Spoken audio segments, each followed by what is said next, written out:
Salama daholo isika rehetrarehetra tamin'ny zava-biby indray isika izao dia hiresaka lohahevitra vaovao be sady tsara be indray isika.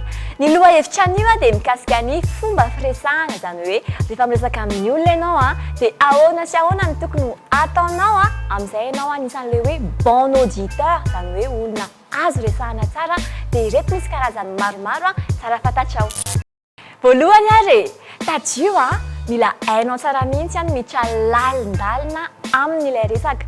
Ohatrana ahoana izany miditra lalindalina amin'ilay resaka izany? Tadio fa io olona miresaka amin'io aminao io dia olona manana ny maha izy azy, izany hoe manana ny mampiavaka azy daholo ny olona rehetrarehetra izay miresaka aminao. Dia mila fantarinao izay hoe inona ny zavatra mampiavaka ny olona io, inona ny azo ianaranao amin'ny olona io, dia izay ny ilaivanao mametraka fanontaniana any olona hoe mety hoe inona no ataonao amin'ny fiainana, manontany mizaka manontany an'ilay olona foana izany ianao dia amin'izay fotoan'izay ianao afaka mahafantatra mikasika azy sy zavatra hainy dia izay hoe mianatra amin'ilay olona izay miresaka aminao.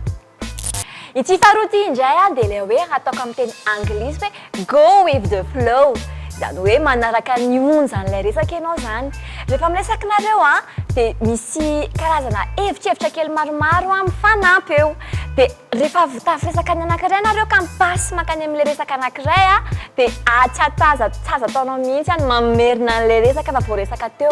Izany hoe raha niresaka ohatra hoe resaka lanitra ianareo dia avy eo niresaka volana dia tonga dia mitohy izany ilay izy hoe go with the flow, volana izany izao niresahanao fa tsy andeha tany indray ianao mikasika an'ilay resaka lanitra teo.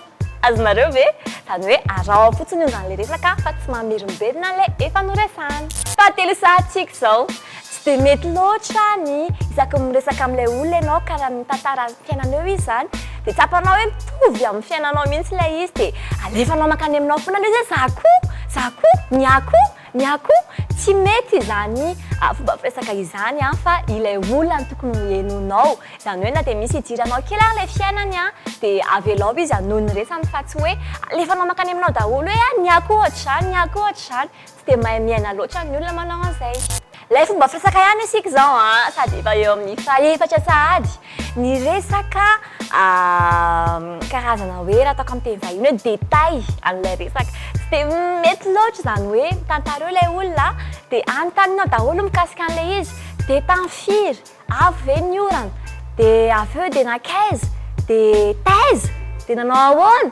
Tsy mety hoe ilainao fatratra daholo zao karazana zavatra pitsopitsony kely izao tsy mety izay fa izay bangobango tokana izay tenenin'ilay olona dia ekenao hoe ve fa tsy hoe sikironao daholo koa izao zavatra rehetrarehetra izao satria izay ny fahaiza-miaina.